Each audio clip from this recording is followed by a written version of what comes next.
राधे राधे दोस्तों। चलिए अब हम शुरू करते हैं आप लोगों के लिए कक्षा 10 का पहला पाठ वास्तविक संख्याएं।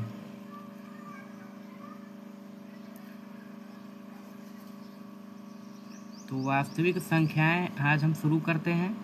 तो इसे इंग्लिश में बोलते हैं रियल नंबर्स। अब जैसा कि इसके पहले वाले वीडियो में हम आप लोगों को बता चुके थे कि वास्तविक संख्याएं क्या होती हैं, संख्या के बारे में पूरी चीज़ बता दिए थे। तो संख्या में जैसे प्राकृतिक संख्या, पूर्ण संख्या और पूर्णांक, परमेय संख्या, अपरमेय संख्या, इस सब के बारे में बता दिए थे। और वास्तविक संख्या देखिए, जितनी परमेय संख्या और अपरमेय संख्या हैं सभी के सभी वास्तविक संख्या होती हैं। मतलब वास्तविक संख्या का मतलब जितनी भी परमेय संख्याएं हैं, जितनी भी परमेय संख्याएं हैं और अपरमेय संख्याएं हैं,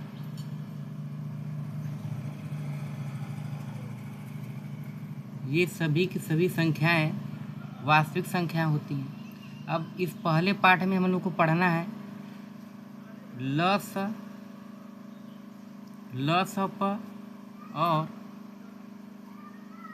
और म स प, जिसे इंग्लिश में कहते हैं LCM और म स प को बोलते हैं HCF या GCD। अब इसका मतलब पहले समझते हम लोग हैं कि देखिए, जो ल स प है माने लघुत्तम समापवर्त्य, तो लघुत्तम समापवर्त्य या इंग्लिश में इसे बोलते हैं LCM। तो LCM का मतलब होता है लोएस्ट कॉमन मल्टीपल, और म स प इसका हिंदी में अर्थ होता है महत्तम समापवर्तक। तो महत्तम समापवर्तक को इंग्लिश में हम लोग बोलते हैं HCF मतलब हाईएस्ट कॉमन फैक्टर, या इसे बोलते हैं GCD मतलब ग्रेटेस्ट कॉमन डिवाइजर। तो चलिए एक एक करके सब चीज़ें समझते हैं। तो पहले हम लोग समझेंगे कि ल स प क्या होता है, कैसे निकालते हैं। तो ये क्या होता है तो इसके बारे में थोड़ा सा हम बता देते हैं कि लोएस्ट कॉमन मल्टीपल क्या होता है। तो जैसे देखिए, अगर हम एक उदाहरण लेते हैं, जैसे 40 एक संख्या लिए और एक लिए 50। तो 40 और 50 का हमको अगर पहले क्या करते हैं, इसे ल स प निकालना है तो पहले समझेंगे कि ल स प होता क्या है। तो इसके लिए हम क्या करते हैं कि 40 का पहले हम लोग गुणज लिखते हैं। गुणज का मतलब मल्टीपल, कि 40 का मल्टीपल क्या होगा, गुणज क्या होगा। तो 40 से कम 40, 40 दूना 80, 40 सी 120, 40 चौका 160, फिर 40 पच्चे 200। और उसके बाद देखिए 50 है। अब 50 का भी मल्टीपल या गुणज लिखते हैं। तो 50 से कम 50, 50 दूना 100, 50 सिया 150, 50 चौका 200। अब यहाँ पर देखिए ल स प हम बता रहे हैं, माने LCM क्या होता है इसके बारे में बता रहे हैं। तो LCM के लिए तो देखिए सबसे पहले क्या करते हैं कि जिन भी संख्याओं का हमको ल स प निकालना है, तो पहले हम क्या करते हैं, सबसे पहले उन संख्याओं का जिससे हम निकाल दें गुणज या मल्टीपल निकालते हैं। तो 40 का मल्टीपल ये गुणज आ गया, 40, 80, 120, 160, 200, इससे आगे बहुत सारे आ सकते हैं। और 50 का गुणज या मल्टीपल देखिए तो 50, 100, 150, 200, इससे बहुत सारे आ सकते हैं। तो अब इन दोनों में हम देखेंगे, जैसे देखिए इसका मतलब क्या है, लोवेस्ट कॉमन मल्टीपल। तो पहले भैया देखिए हम लोग मल्टीपल या गुणज निकाल लिए। अब उसके बाद देखेंगे कॉमन मल्टीपल क्या है, दोनों में कौन, दोनों में मतलब गुणज है, कौन गुणज दोनों में कॉमन है, उभयनिष्ठ है। तो इसके लिए हम क्या करते हैं, अब लिखते हैं उभयनिष्ठ गुणज।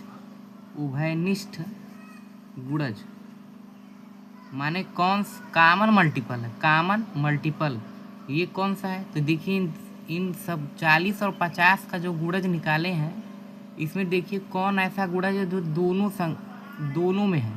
तो जैसे देखते हैं तो यहाँ देखिए 200 यहाँ भी है, यहाँ भी है, और कोई संख्या दोनों में कॉमन नहीं है।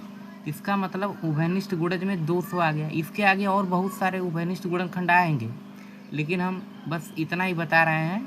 इसके आगे बहुत सारे आ सकते हैं, लेकिन हमारा मतलब क्या है, तो कह रहा उभयनिष्ठ गुणज में चलिए एक दूठे और ले लेते हैं। जैसे मान लीजिए ऐसे एक उभयनिष्ठ गुणनखंड आएगा 40 का, 40 25 देखिए 200 हो गया, फिर 40 छक्का 240, फिर उसके बाद फिर आएगा 4, देखिए 240 हो गया। उसके बाद फिर 280 आएगा, फिर 320 आएगा, उसके बाद फिर 360 आएगा, उसके बाद 400 आ जाएगा। तो देखिए अब यहाँ 400 आया। ऐसे अगर हम 50 का गुणज निकालें तो 200 के बाद 250 आएगा, 300 आएगा, उसके बाद 350 आएगा, उसके बाद 400 आएगा। तो यहाँ हम देख रहे हैं कि जो 40 का गुणज देखिए 400 आया, 50 गुणज 400 आया। तो इसका मतलब उभयनिष्ठ गुणज अगर देखें तो 200 के अलावा 400, ऐसे आगे बहुत सारे आते रहेंगे। लेकिन अब ये हो गया उभयनिष्ठ गुणज हमको प्राप्त हो गया। तो अब सबसे अब देखेंगे कि देखिए कह रहा है LCM माने लोएस्ट कॉमन मल्टीपल, माने कॉमन मल्टीपल आ गया 200 400। अब उसमें लोएस्ट का मतलब सबसे छोटा मल्टीपल, सबसे छोटा देखते हैं कॉमन कौन सा है। तो सबसे छोटा कॉमन कौन सा है, तो 200 400 में सबसे छोटा 200 है। तो इसका मतलब भैया कि 40 और 50 का LCM या लॉग कितना आ जाएगा, 200। तो ये होता है LCM या लॉग का अर्थ। तो लॉग का अर्थ हम क्या बताएं कि जो जितनी भी संख्याएं दी गई हैं उन सभी संख्याओं का हम गुणज निकालते हैं और उसके बाद देखते हैं कि उसमें सबसे छोटा उभयनिष्ठ गुणज कौन सा है, तो कौन सा कितने उभयनिष्ठ गुणज हैं उसमें। तो उसके बाद जितने भी उभयनिष्ठ गुणज रहेंगे माने कॉमन मल्टीपल जो रहेंगे उसको लिख लीजिए। उसके बाद फिर कह रहा है LCM माने लोवेस्ट कॉमन मल्टीपल। उसके बाद जो कॉमन मल्टीपल आए हैं, उभयनिष्ठ गुणज आए हैं, उनमें देखिए सबसे छोटा कौन सा है, तो वही सबसे छोटा वाला जो गुणज है यह हो जाएगा LCM या लस हो जाएगा। तो इसका मतलब हम लोग समझ गए कि लस क्या होता है। अब देखिए लस निकालते कैसे हैं, तो लस हम ऐसे भी निकाल सकते हैं। इसके अलावा देखिए 2 विधि और है। जैसे हम कहें एक होता है गुणनखंड विधि, LCM निकालने के 2 मेथड्स हैं, 2 विधियां हैं। तो एक होता है गुणनखंड विधि मतलब अभाज्य गुणनखंड विधि, और एक होता है भाग विधि। तो एक एक करके हम लोग समझेंगे। तो देखिए अब अभाज्य गुणनखंड विधि फिर LCM या लस कैसे निकालते हैं। जैसे 40 और 50 का ही अगर हमको LCM निकालना है तो सबसे पहले क्या करते हैं, 40 का अभाज्य गुणनखंड करिए। तो अभाज्य गुणनखंड करना ये आप लोग पढ़े होंगे 9 में। अब देखिए तो 2 से सबसे पहले करते हैं तो 2 दूना 4 0, फिर 2 से करते हैं 10 आएगा, डिवाइड करते हैं, फिर 2 से इसको डिवाइड करते हैं 5, फिर 5 से इसको डिवाइड करते हैं 1। तो ऐसे हम लोगों को 40 का अभाज्य गुणनखंड प्राप्त हो गया। और उसके बाद फिर 50 का अभाज्य गुणनखंड निकालते हैं। तो 2 से फिर 50 को भाग करेंगे 25 आएगा, फिर 5 से 5 आएगा, फिर 5 से 1 आएगा। अब क्या करते हैं कि 40 का अभाज्य गुणनखंड लिखिए 2 गुणे 2 गुणे 2 गुणे 5, और 50 का अभाज्य गुणनखंड लिखते हैं 2 गुणे 5 गुणे 5। तो अब देखते हैं कि इन देखिए अब LCM निकालना है तो इसमें देखिए कौन से संख्याएं दोनों में आई हैं, कॉमन है। तो देखिए यहाँ 2 है, 2 यहाँ भी है, तो इन जो कॉमन उसमें से एक संख्या लिख लेते एक बार। ये दोनों यहाँ पे 2 बार दिया है लेकिन इसमें एक बार लिखेंगे। ऐसे देखिए यहाँ पर 5 है, 5 यहाँ भी कॉमन है, 5 यहाँ भी कॉमन है, तो इसमें से एक बार 5 लिखेंगे। अब उसके बाद देखिए जितनी संख्याएं बची हैं जिनका कॉमन नहीं हो पाया है, जो कॉमन नहीं है उनको भी लिखते हैं। तो यहाँ 2 बचा, 1 5 है, तो 2 गुणा 2 गुणा 5। तो अब उसके बाद गुणा कर देते हैं, तो 2 पचे 10, फिर 10 दूना 20, 20 दूना 40, 40 पचे 200। तो इस प्रकार हम लोग का LCM आ गया 200। अब चाहे हम गुणज विधि से लगाएं, चाहे गुणनखंड विधि से लगाएं, चाहे भाग विधि से लगाएं, सब प्रकार से LCM सेम आएगा, लस सेम आएगा।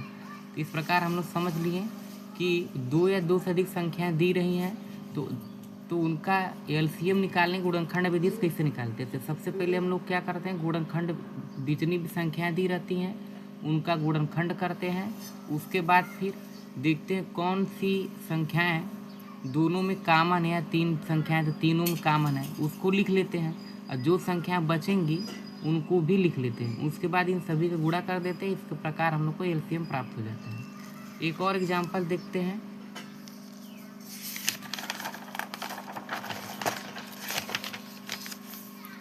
अब जिसे देखते हैं, अगर मान लीजिए कि 20, 30 और 45 का एलसीएम पता करना है, लस पता करना है, तो इसके लिए क्या करते हैं, सबसे पहले 20 का भाज्य गुणनखंड करते हैं। तो 2 से भाग करिए 20 को 10 आया, फिर 2 से 5, फिर 5 से भाग करिए 5 को 1। उसके बाद 30 का भी भाज्य गुणनखंड करते हैं। तो 2 से भाग करते हैं 15, फिर 3 से भाग करते हैं 5, फिर 5 से भाग करते हैं 1। ऐसे फिर 45 का भाज्य गुणनखंड करते हैं।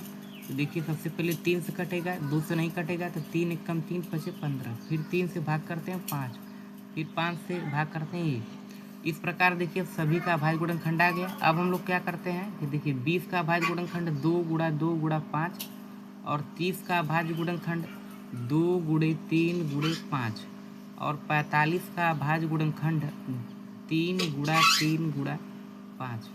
अब देखते हैं इसका एलसीएम क्या आएगा। तो पहले देखते हैं कौन सी संख्या सब में है कॉमन। देखिए 5 यहाँ भी है, 5 यहाँ भी है, 5 यहाँ भी है। इस प्रकार सब में से हम एक बार 5 को ले लेते हैं, गुणा करते हैं। फिर देखते हैं कौन संख्या। अब देखिए 2 यहाँ भी है, 2 यहाँ भी है, लेकिन इसमें 2 नहीं है। तो दो संख्याओं में कॉमन है, तो इसको हम फिर भी एक बार लिखेंगे, गुणा। फिर देखिए 3 यहाँ भी है, 3 यहाँ भी है, 3 एक बार लिख लीजिए। उसके बाद जो बचा है उसको भी लिख लेते हैं। 2 और 3 बचा है, तो इस 2 और 3 भी लिख लेते हैं। अब उसके बाद गुणा कर दीजिए। 5 दूना 10, 10 तीन 30, 30 दूना 60, 60 तीन 180। तो इस प्रकार 20, 30 और 45 का एलसीएम माने लस हम लोग को प्राप्त हो गया 180। तो ये हो गया अभाज्य गुणनखंड विधि से लस कैसे निकालते हैं। तो इतना हम लोग समझ गए कि अभाज्य गुणनखंड विधि से लस कैसे निकालते हैं। तो आगे इसे कोई भी 2 या 2 से अधिक संख्या लेकर हम लोग निकाल सकते हैं। तो तब तक के लिए नमस्कार, फिर मिलेंगे और बताएंगे कि भाग विधि से लस कैसे निकालते हैं। उसके बाद मस बताएंगे। तब तक के लिए आगे सवाल लगाते रहिए।